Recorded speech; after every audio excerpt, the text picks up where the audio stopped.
KP is a 61 years old man presenting in the hospital with low back pain and left hip pain. He tells the admitting nurse that he had constant pain that moved from the low back to the left hip. KP was a clinical engineer for 30 years, and for the past 4 months he felt a low back pain, which he thought, okay, maybe it's because of work. But recently, the pain started to move to the low hip, which caused a constant pain. KP went to the clinic and was asked to have a proper diet and lost weight because doctors suspect it may have connection with the musculoskeletal pain, the same thing as KP felt. KP also had a history of low back pain and had a successful physical therapy, which he thought he had the same low back pain due to work, or so he thought.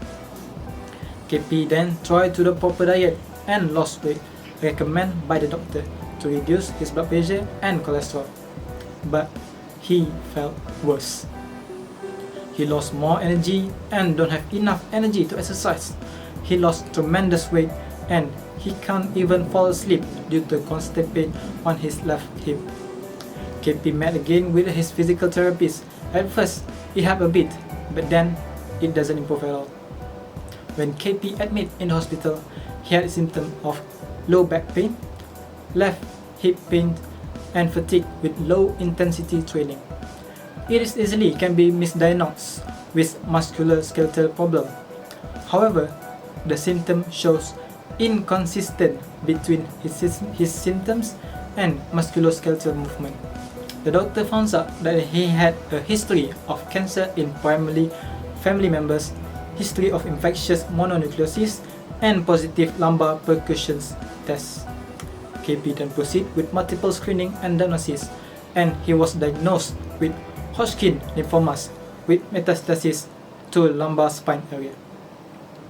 But how does the doctor diagnose KP with Hodgkin lymphomas? Let's take a look.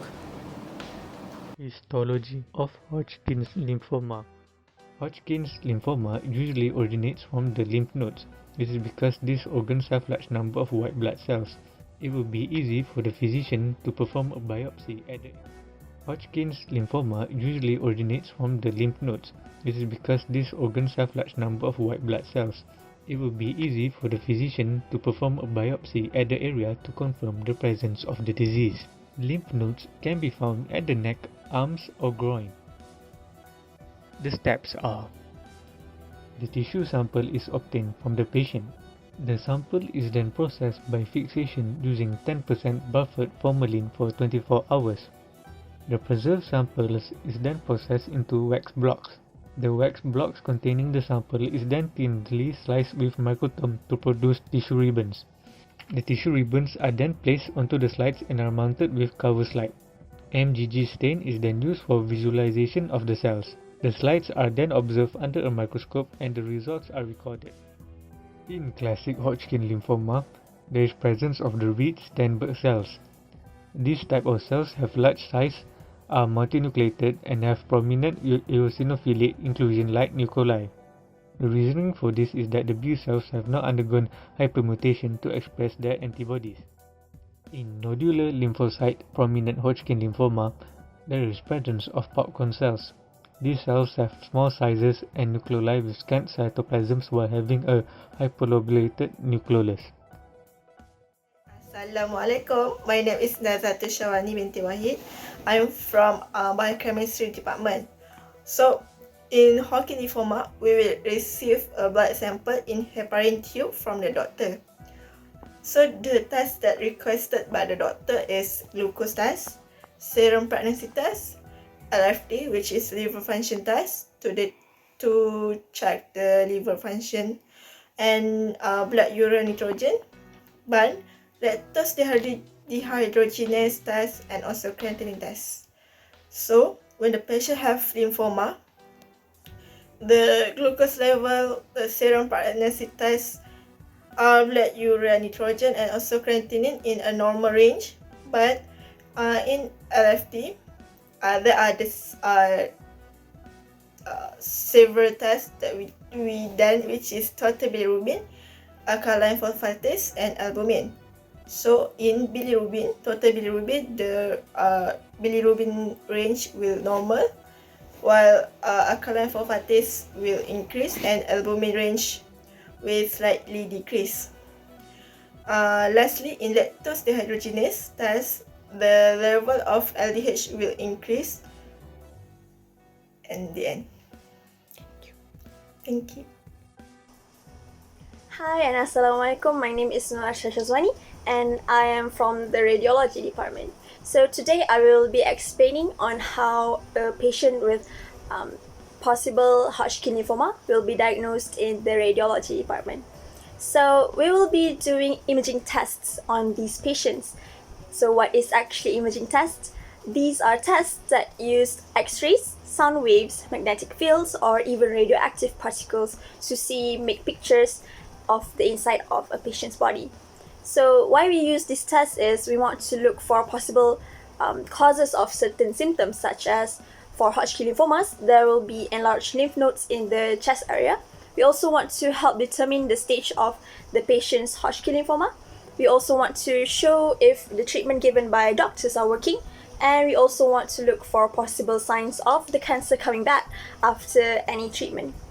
So there are several types of commonly used tests to diagnose Hodgkin lymphomas.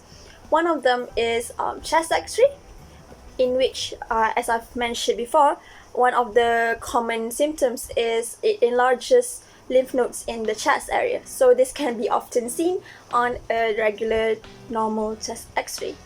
The next one is a CT scan. CT scans are computed tomography CT scan, and in which it combines several X-rays to make a detailed cross-sectional images of the patient's body. This scan can help tell if there are any lymph nodes or organs in the patient's body that are enlarged. It's especially useful for looking for Hodgkin lymphomas as in the neck area, the chest area, the abdomen, and also the pelvis. There's also something called CT-guided needle biopsy, in which a CT scan can be used to guide a biopsy needle entering the patient to look for biopsy samples. So the next one is a magnetic resonance imaging, or an MRI scan. It will show detailed images of soft tissues in the body using radio waves and also strong magnets. It's actually rarely used in Hodgkin lymphomas, but if the doctor is concerned about the patient, whether the Hodgkin lymphoma has already spread to the spinal cord or even the brain, MRI is very useful to look at these areas. So the next one is a PET scan, which is positron emission tomography scan. So for this scan, a slightly radioactive form of sugar is put into a patient's bloodstream, and then over time it will collect in very active cells, especially cancerous cells. And then a special camera will then be used to create a picture of the parts of the body where the radioactivity has been collected. This will then be the places where the lymphoma is suspected. The picture will not be as detailed as a CT scan or an MRI scan, but it can actually give helpful information about the patient's whole body. PET scans can be used for many reasons in a person with Hodgkin lymphomas. They can help show if an enlarged lymph node contains Hodgkin lymphoma. They can also help find small spots in the body that might be lymphoma, even if the area looks normal on a CT scan.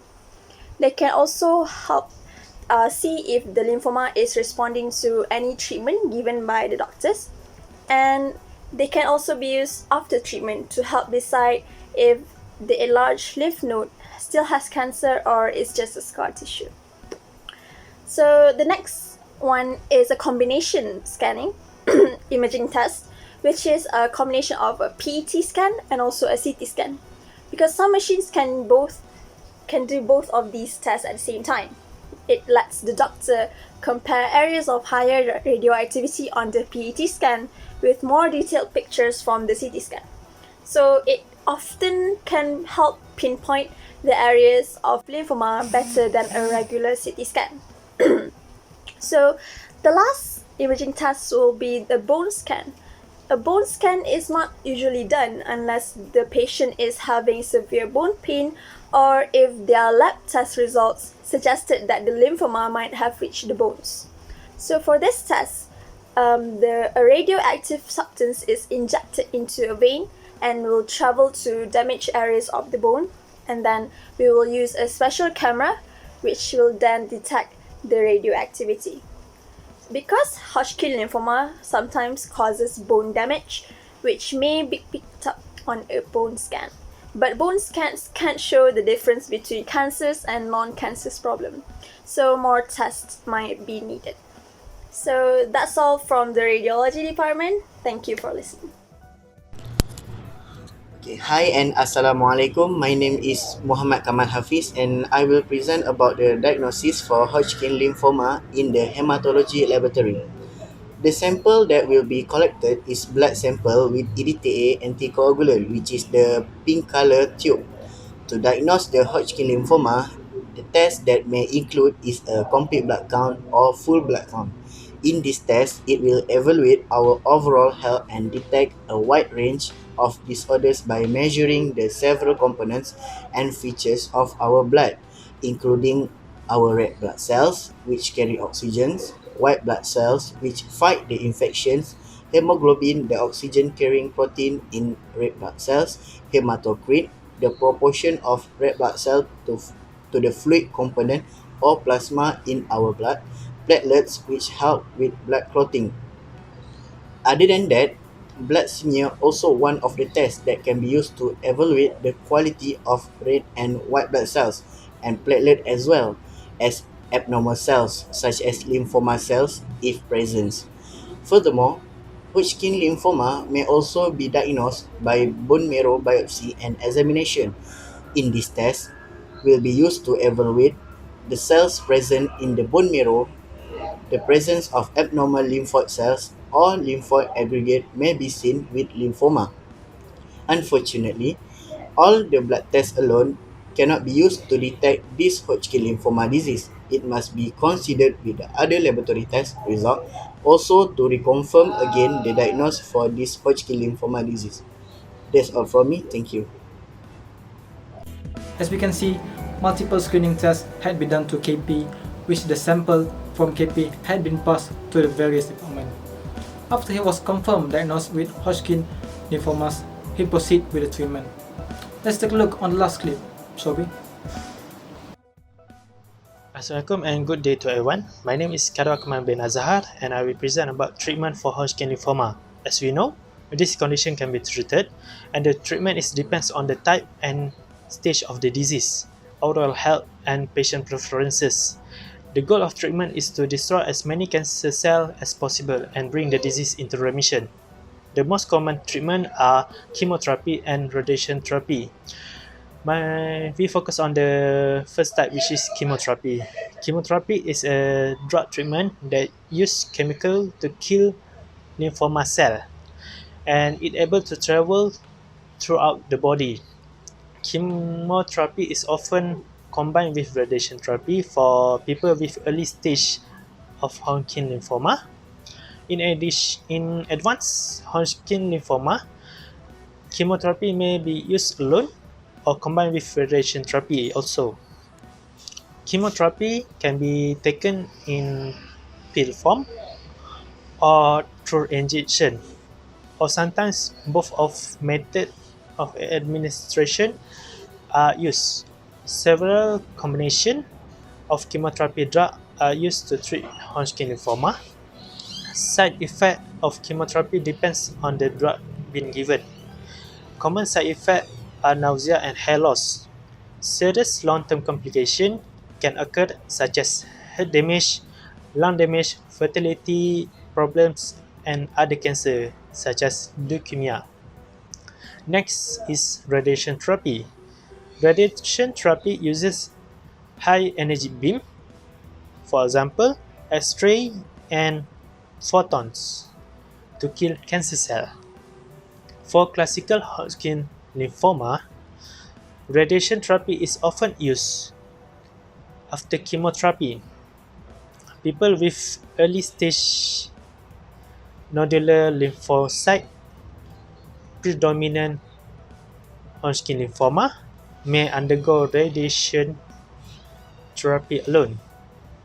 Radiation can be aimed at affected lymph node and the nearby area of nodes where the disease might progress. The length of radiation treatment varies depending on the stage of the disease.